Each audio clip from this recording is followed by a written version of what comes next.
Warahmatullahi wabarakatuh. Yang terhormat Ibu Cici Widiawati SP MSM selaku dosen pengampu mata kuliah penganggaran. Saya ucapkan terima kasih kepada rekan kelompok saya yang sudah berkenan hadir pada presentasi kali ini. Mungkin langsung saja sebelumnya perkenalkan saya Dwi Putri Utami sebagai moderator, dan juga ada rekan-rekan saya,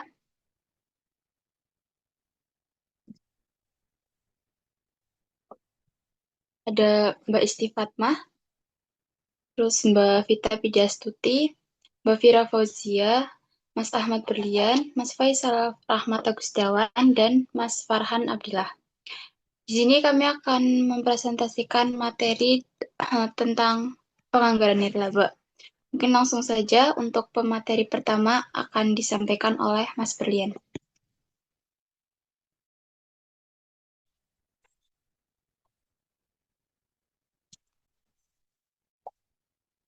Baik, materi pertama yaitu ada pengertian para ahli. Anggaran merupakan pernyataan mengenai estimasi kinerja yang hendak dicapai selama periode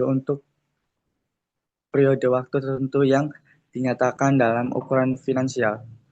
Yang kedua yaitu anggaran adalah rencana kegiatan yang diwujudkan dalam bentuk finansial meliputi usulan pengeluaran yang diperlukan untuk suatu periode waktu, serta susulan cara memenuhi pengeluaran tersebut. Menurut Sugijati 1995 sebagai paket pernyataan perkiraan penerimaan dan pengeluaran yang diharapkan akan terjadi dalam satu atau beberapa periode mendatang. Menurut Bastian 2006.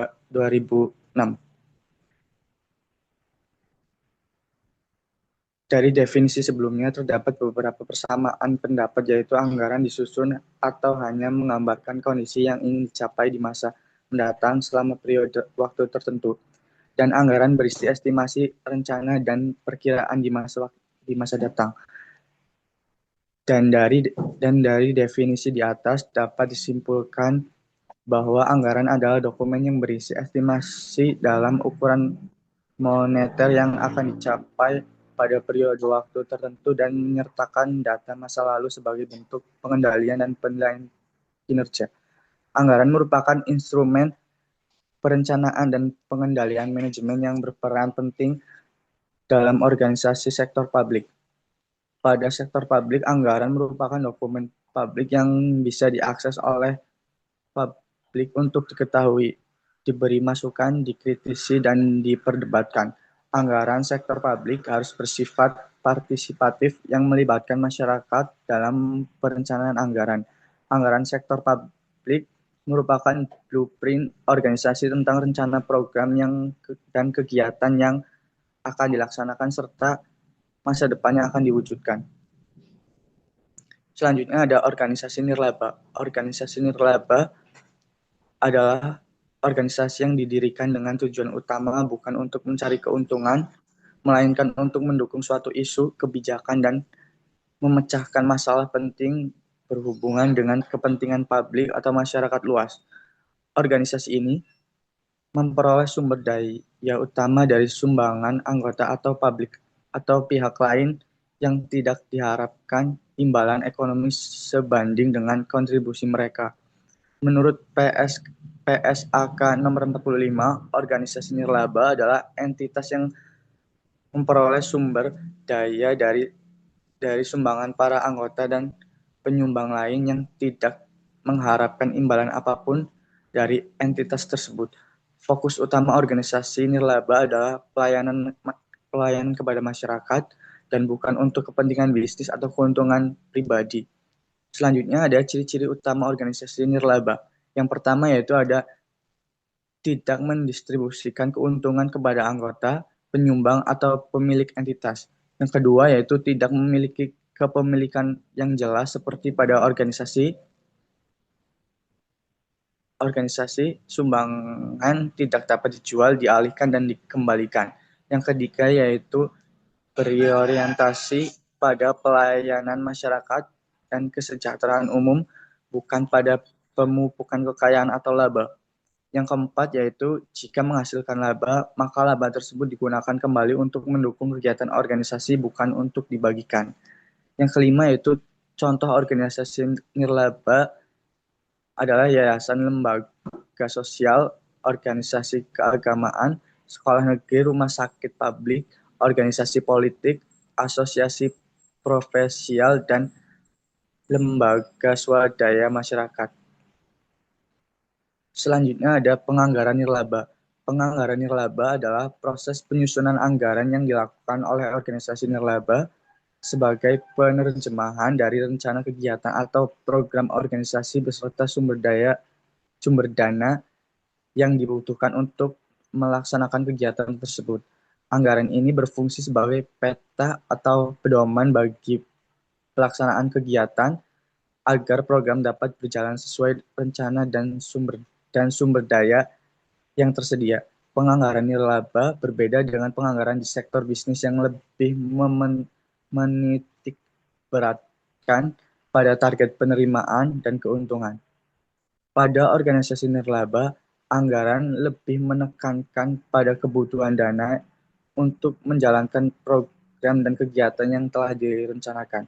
Singkatnya, penganggaran nirlaba adalah proses perencanaan keuangan yang sistematis untuk memastikan kegiatan dapat berjalan sesuai programnya secara efektif dan akuntabel sesuai dengan sumber dana yang tersedia dan tujuan sosial yang ingin dicapai. Selanjutnya ada anggaran sektor. Anggaran sektor menyatakan beberapa biaya atas rencana-rencana yang dibutuhkan atau pengeluaran belanja dan publik merupakan suatu rencana kegiatan dalam bentuk perolehan pendapatan dan belanja dalam satuan moneter. Selanjutnya ada ASP merupakan suatu rencana finansial yang beberapa banyak serta bagaimana cara memperoleh uang untuk mendanai pendapatan. Selanjutnya ada sektor penganggaran. Dalam sektor publik, penganggaran sektor publik merupakan tahapan yang rumit dan mengandung nuansa politik yang tinggi. Dalam swasta, penganggaran sektor adalah penganggaran nirlaba yang dilakukan oleh pihak swasta. Materi selanjutnya ada pengertian sektor publik dan sektor swasta. Yang pertama ada penganggaran sektor publik. Penganggaran sektor publik terkait dengan proses penentuan jumlah alokasi dana untuk tiap-tiap program dan aktivitas dalam satuan moneter. Yang kedua ada aspek yang harus tercakup dalam anggaran sektor publik, meliputi satu aspek perencanaan, yang kedua aspek pengendalian, yang ketiga aspek akuntabilitas publik. Yang ketiga yaitu ada secara singkat dapat dinyatakan bahwa anggaran sektor publik merupakan suatu rencana keuangan yang menyatakan cara mendapatkan dan membelanjakan uang. Baik, terima kasih. Saya kembalikan ke moderator. Terima kasih atas pemaparan materinya. Selanjutnya materi yang kedua akan disampaikan oleh Mas Faisal. Ya baik, di sini saya lanjutkan. Ada pengertian sektor publik dan sektor swasta. Penganggaran, yang pertama penganggaran sektor swasta. Pada sektor swasta, anggaran merupakan bagian dari rahasia perusahaan yang tertutup untuk publik. Namun sebaliknya, pada sektor publik, anggaran justru harus diinformasikan kepada publik untuk dikritik, didiskusikan, dan diberi masukan. Penganggaran sektor swasta dapat berupa penganggaran perusahaan dan dapat juga berupa penyusunan nirbala. Tetapi dalam pembahasan ini, penganggaran sektor swasta diidentifikasikan sebagai penganggaran nirlaba. Dengan demikian, penganggaran sektor swasta adalah penganggaran nirlaba yang dapat dilakukan oleh pihak swasta seperti panti asuhan, lembaga keagamaan, lembaga politik, lembaga sosial, kemasyarakatan. Selanjutnya ada fungsi penganggaran nirlaba. Yang pertama sebagai alat perencanaan, yang kedua alat pengawasan, alat kebijakan fiskal. Yang ketiga, alat politik, alat koordinasi, dan alat komunikasi. Yang keempat, alat penilaian kerja, alat motivasi, dan yang terakhir, alat menciptakan ruang publik.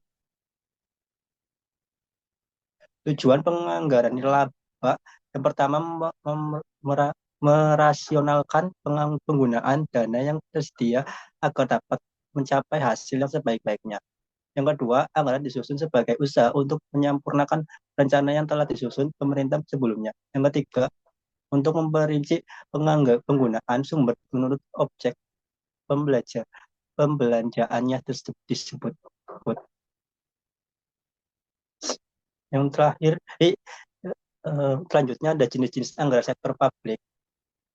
Yang pertama, anggaran tradisional. Yang kedua, anggaran publik baru. Yang ketiga, anggaran kinerja. Yang keempat, anggaran berdasar nol. Anggaran tradisional. Dalam sistem anggaran tradisional, yang pertama diperkirakan adalah keamanan sumber yang tersedia itu saat dibelanjakan. Ciri yang melekat pada pendekatan anggaran tradisional adalah cenderung sentralis, bersifat spesifikasi tahunan, menggunakan prinsip anggaran bruto. Terdapat dua ciri utama dalam pendekatan ini, yaitu yang pertama, cara penyusunan anggaran yang didasarkan atas pendekatan bersifat tambahan, dan yang kedua, struktur dan penyusunan anggaran yang berdasarkan objek yang bersumber dari belanja. Selanjutnya di sini ada ciri yang melekat pada pendekatan anggaran tradisional. Yang pertama cenderung sentralistis, yang kedua bersifat spesifikasi, yang ketiga bersifat tahunan, yang terakhir menggunakan prinsip anggaran bruto. Yang di sini ada anggaran publik baru, merupakan anggaran dengan pendekatan manajemen publik baru. Sejak pertengahan tahun 1980-an telah terjadi perubahan manajemen sektor publik yang bersifat kaku, birokrasi, dan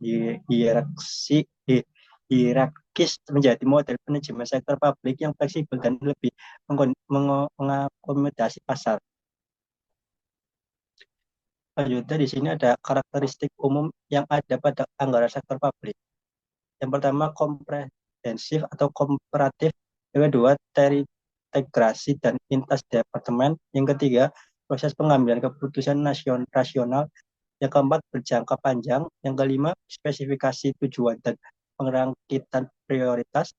Yang ada analisis total biaya dan manfaat. Berorientasi masukan keluaran dan membiayai hasil, bukan sekedar masukan. Terakhir, adanya pengawasan kinerja.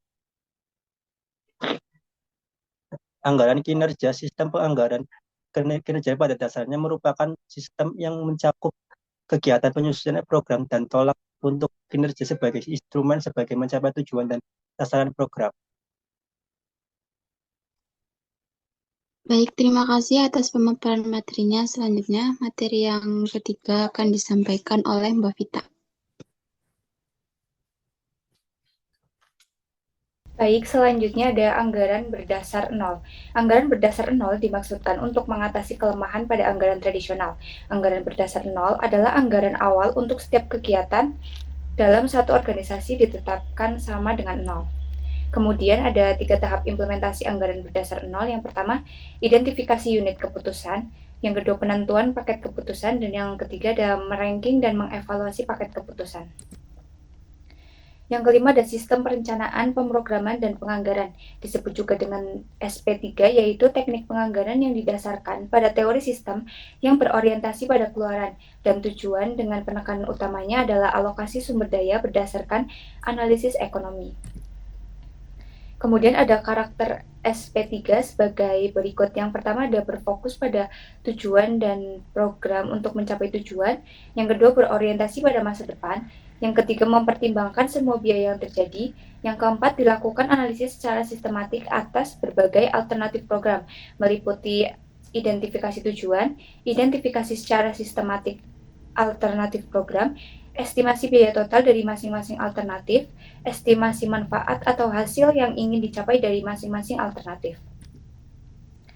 Kemudian ada penganggaran sektor swasta adalah penganggaran nirlaba yang dapat dilakukan oleh pihak swasta seperti anggaran operasional, anggaran investasi, anggaran kas, anggaran penjualan, anggaran laba rugi, anggaran modal. Kemudian penganggaran sektor swasta. Yang pertama anggaran operasional, anggaran yang paling umum dan mencakup semua pendapatan dan pengeluaran yang terkait dengan operasi bisnis sehari-hari. Ini termasuk biaya produksi, pemasaran, gaji, karyawan, biaya operasional seperti sewa dan utilitas dan lainnya. Kemudian yang kedua ada anggaran investasi, anggaran yang berfokus pada pengeluaran modal untuk aset jangka panjang seperti pembelian properti, peralatan, atau investasi dalam penelitian dan pengembangan. Kemudian ada anggaran kas, anggaran yang melacak arus kas keluar dan arus kas masuk untuk memastikan bahwa perusahaan memiliki cukup uang tunai untuk memenuhi kewajiban keuangannya. Yang keempat, anggaran penjualan. Anggaran ini memperkirakan pendapatan yang akan diterima perusahaan dari penjualan produk atau layanan. Ini penting untuk perencanaan produksi, inventaris, dan sumber daya lainnya. Selanjutnya ada anggaran laba rugi. Anggaran yang menggabungkan semua pendapatan dan pengeluaran untuk menentukan laba dan rugi bersih perusahaan dalam periode tertentu. Kemudian ada anggaran modal. Anggaran yang mirip dengan anggaran investasi, akan tetapi anggaran modal lebih berfokus pada proyek modal besar dan jangka panjang. Proses penganggaran swasta dalam konteks nirlaba melibatkan penyusunan rencana keuangan yang rinci untuk mengelola penerimaan dan pengeluaran dana serta memastikan bahwa sumber daya yang ada digunakan secara efektif untuk mencapai tujuan organisasi. Proses penganggaran swasta. Yang pertama ada perencanaan, penetapan tujuan keuangan, identifikasi sumber pendanaan, penyusunan rencana pengeluaran, pemilihan metode penganggaran. Yang kedua ada penyusunan anggaran. Yang pertama ada penyusunan anggaran operasional, anggaran program, dan anggaran hibah. Yang ketiga ada persetujuan anggaran, rapat dewan, persetujuan pihak terkait. Yang keempat ada pelaksanaan dan pemantauan, pengendalian anggaran, pemantauan arus kas, dan perbandingan anggaran versus aktual. Yang kelima ada evaluasi dan penyesuaian, evaluasi kinerja, dan penyesuaian anggaran. Terima kasih atas pemaparan materinya. Selanjutnya materi yang keempat akan disampaikan oleh Mbak Isti.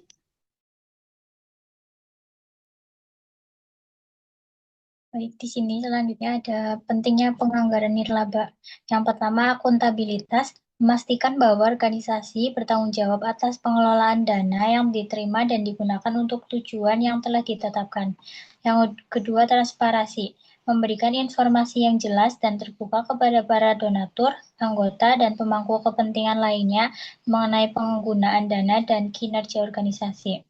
Yang ketiga, efisiensi, membantu organisasi dalam mengalokasikan sumber daya secara optimal untuk mencapai tujuan dengan biaya seminimal mungkin. Yang keempat, efektivitas, memastikan bahwa program dan kegiatan organisasi mencapai hasil yang diharapkan dan memberikan dampak positif bagi masyarakat. Yang kelima, keberlanjutan, membantu organisasi dalam merencanakan keuangan jangka panjang dan memastikan keberlangsungan program dan kegiatan di masa depan. Kemudian ada tantangan penganggaran nirlaba. Penganggaran bagi organisasi nirlaba memiliki tantangan unik yang berbeda dari perusahaan komersial, terutama karena karakteristik dan sumber daya yang dimilikinya. Tantangan yang pertama ada sumber daya terbatas, ketidakpastian pendanaan, prediksi pendanaan yang sulit, tekanan rasio pengeluaran, terbatasnya SDM kompeten, kurangnya data historis, perubahan kebutuhan program yang mendadak, persaingan antar organisasi, perusahaan, regulasi, dan kebijakan pemerintah. Tantangan yang pertama itu ada sumber daya terbatas. Organisasi nirlaba seringkali menghadapi keterbatasan sumber daya, baik itu dana, waktu, maupun tenaga kerja. Berbeda dengan perusahaan bisnis yang mencari keuntungan, organisasi nirlaba sangat bergantung pada donasi, hibah, dan sponsor untuk operasionalnya. Yang kedua, ketidakpastian pendanaan. Salah satu tantangan utama adalah pendanaan yang tidak stabil dan sulit diprediksi karena bergantung pada donasi atau hibah. Hal ini mempersulit organisasi untuk melaksanakan program secara berkelanjutan. Yang ketiga, perubahan regulasi dan kebijakan pemerintah.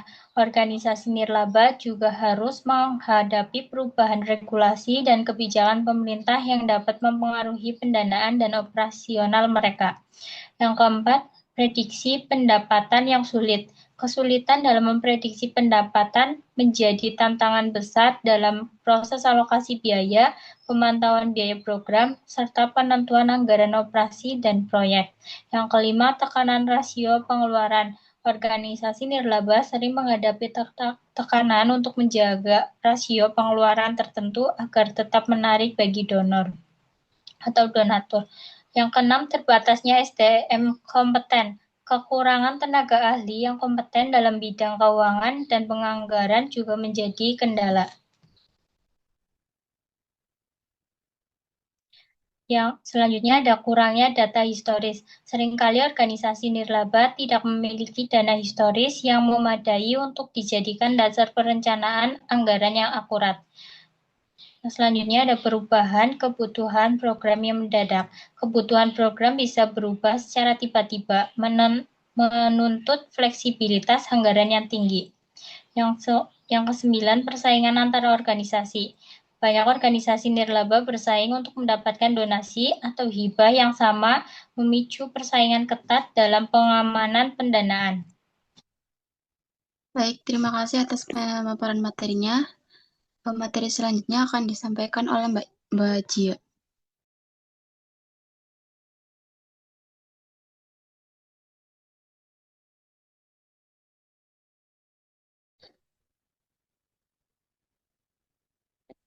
Baik, selanjutnya solusi penganggaran nirlaba. Penyusunan dan evaluasi anggaran yang efektif sangat diperlukan bagi organisasi nirlaba karena sifat dana dan aktivitas kegiatan yang terbatas dan spesifik. Anggaran yang baik dimulai dari identifikasi batasan utama yang bagi organisasi nirlaba adalah ketersediaan dana. Solusi dari beberapa tantangan penganggaran nirlaba meliputi yang pertama, penyusunan anggaran fleksibel. Membuat anggaran yang dapat disesuaikan dengan perubahan kondisi dan kebutuhan program adalah krusial. Kedua, disverifikasi sumber pendanaan, yaitu mengembangkan berbagai sumber pendanaan selain donasi tunggal dapat mengurangi resiko ketidakpastian. Selanjutnya, membangun cadangan dana atau reserve fund. Memiliki dana cadangan dapat membantu organisasi mengatasi fluktuasi pendapatan dan pengeluaran yang tidak terduga. Selanjutnya, meningkatkan kemampuan SDM. Melalui pelatihan, meningkatkan kompetensi staf dalam pengelolaan keuangan dan penganggaran sangat penting. Selanjutnya, mengalokasikan pengeluaran dan melacak biaya program. Proses alokasi biaya yang jelas dan pelacakan biaya program membantu memastikan penggunaan dana yang efisien. Lalu, menerapkan kebijakan dan prosedur pengendalian anggaran. Adanya kebijakan dan prosedur yang kuat akan memastikan penggunaan dana yang efisien dan mengurangi risiko kebocoran. Selanjutnya, melakukan analisis keuangan rutin. Analisis rutin membantu mengidentifikasi tren, peluang, dan risiko keuangan yang mungkin mempengaruhi organisasi. Dan yang terakhir, menyusun laporan keuangan yang jelas dan akurat. Laporan keuangan yang transparan dan akuntabel sangat penting untuk menjaga kepercayaan donor dan pemangku kepentingan. Lalu di sini ada perhitungan penganggaran nirlaba. Yayasan Hidayatul Rahman adalah sebuah organisasi nirlaba yang bergerak di bidang pendidikan anak usia dini dan kegiatan sosial keagamaan. Pada tahun 2017, yayasan ini mencatat total pendapatan sebesar 1.344.280.000 yang terdiri dari sumbangan donatur sebesar Rp487.765.800, jasa layanan pendidikan sebesar Rp79.400.000, dan pendapatan lain-lain termasuk hasil investasi dan pendapatan tidak terikat lainnya sebesar Rp777.114.200. Di sisi lain, total beban operasional yang dikeluarkan yayasan mencapai Rp668.386 mencakup beban pendidikan, administrasi, promosi, dan beban lainnya. Manajemen yayasan merencanakan untuk meningkatkan efektivitas program pada tahun anggaran 2018 dengan proyeksi pertumbuhan pendapatan dan penyesuaian beban. Sumbangan dari donatur ditakdirkan mengalami kenaikan 10% seiring peningkatan kerjasama dengan pihak ketiga. Pendapatan dari jasa layanan pendidikan diproyeksikan tetap stabil, sedangkan pendapatan dari investasi dan sumber lain diperkirakan akan mengalami penurunan sebesar 5% akibat kondisi pasar. Di sisi pengeluaran, manajemen memperkirakan beban pendidikan akan meningkat sebesar 8% karena rencana pengadaan sarana belajar baru, sementara beban administrasi diperkirakan naik sebesar 5%. Beban promosi dan beban lainnya diasumsikan tetap sama seperti tahun sebelumnya. Berikut adalah tabel-tabel yang bisa mendukung soal-soal. Selanjutnya, berdasarkan uraian tersebut, susunlah anggaran pendapatan dan beban untuk tahun 2018 secara lengkap. Selanjutnya, hitung perkiraan laba bersih atau kenaikan aset neto yang dapat dicapai yayasan jika proyeksi tersebut terrealisasi. Jelaskan pula bagaimana hasil perhitungan ini dapat membantu yayasan dalam mengambil keputusan keuangan untuk tahun berikutnya, termasuk langkah antisipatif jika realisasi pendapatan ternyata lebih rendah dari yang dianggarkan. Baik, terima kasih atas pemaparan materinya. Selanjutnya materi yang terakhir akan disampaikan oleh Mas Farhan. Selanjutnya, anggaran penerimaan tahun 2018 bisa dilihat dari PPT.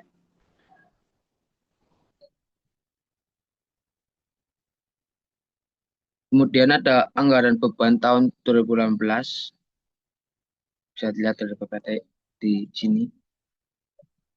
Perkiraan kenaikan aset neto 2018. Kenaikan aset neto sama dengan total pendapatan dikurangi total beban 1.354.200.870 rupiah dikurangi 710.815.507 rupiah sama dengan 643.385.363 rupiah. Selanjutnya ada perhitungan penganggaran nirlaba. Yang pertama, mengukur kinerja keuangan secara menyeluruh. Ketika laporan atau posisi keuangan, aktivitas, dan arus kas menunjukkan bahwa yayasan berada dalam kondisi keuangan yang sehat pada akhir 2017. Hal ini tercermin dari yang pertama, aset neto yang sebesar 3,15 miliar menunjukkan yayasan memiliki kekayaan bersih yang kuat. Yang kedua, kas akhir tahun yang sangat besar sebesar 1,42 miliar dari 703 juta di awal tahun, menandakan keberhasilan pengelolaan arus kas dan surplus pendapatan. Yang ketiga, beban operasional terkendali. Beban pendidikan sebagai beban utama tetap dalam proporsi wajar terhadap total pendapatan. Artinya, secara umum yayasan tidak hanya mampu menutup biaya operasional, tetapi juga memiliki kapasitas untuk menyimpan cadangan dana atau bahkan meningkatkan aktivitas sosial dan investasi ke depannya. Yang kedua, membantu menyusun anggaran tahun berikutnya. Dengan data tersebut, manajemen dapat yang pertama mengestimasi kebutuhan dana karena beban tetap atau seperti pendidikan, administrasi telah diketahui, yayasan dapat merancang anggaran pendapatan yang realistis dan terukur untuk mencukupi beban tersebut. Yang kedua, menentukan target sumbangan dan jasa layanan. Jika tren sumbangan sebesar 487 juta dan layanan sebesar 79 juta cukup stabil, maka bisa ditetapkan sebagai acuan minimum dalam RAPB tahun selanjutnya. Yang ketiga, mengalokasikan dana lebih optimal. Dana kas besar bisa dialokasikan untuk pembelian aset tetap baru program sosial tambahan, atau bahkan diinvestasikan secara aman untuk menghasilkan return. Yang ketiga, merancang langkah antisipatif jika pendapatan menurun. Jika pada tahun berikutnya realisasi pendapatan lebih rendah dari anggaran yayasan, bisa. Yang pertama, mengurangi atau menunda belanja tidak mendesak. Contoh, menunda pembelian peralatan rumah tangga atau kendaraan baru, mengurangi proposal, biaya non-pendidikan, atau biaya lain yang bersifat opsional. Yang kedua, menggunakan dana cadangan kas. Karena kas akhir tahun besar sebesar 1,42 miliar, maka dana ini bisa berfungsi sebagai dana darurat atau buffer jika terjadi penurunan pendapatan secara tiba-tiba. Yang ketiga, mengevaluasi efisiensi operasional. Manajemen bisa melakukan audit internal terhadap beban operasional dan mencari potensi penghematan. Misalnya, meninjau ulang kontrak kerjasama dengan vendor, efisiensi menggunakan listrik atau alat tulis kantor, dan lain-lain.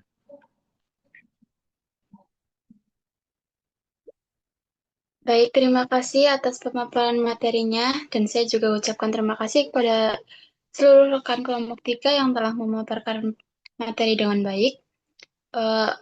Kami mohon maaf apabila penjelasan kami kurang jelas. Kurang lebihnya mohon maaf. Wassalamualaikum warahmatullahi wabarakatuh.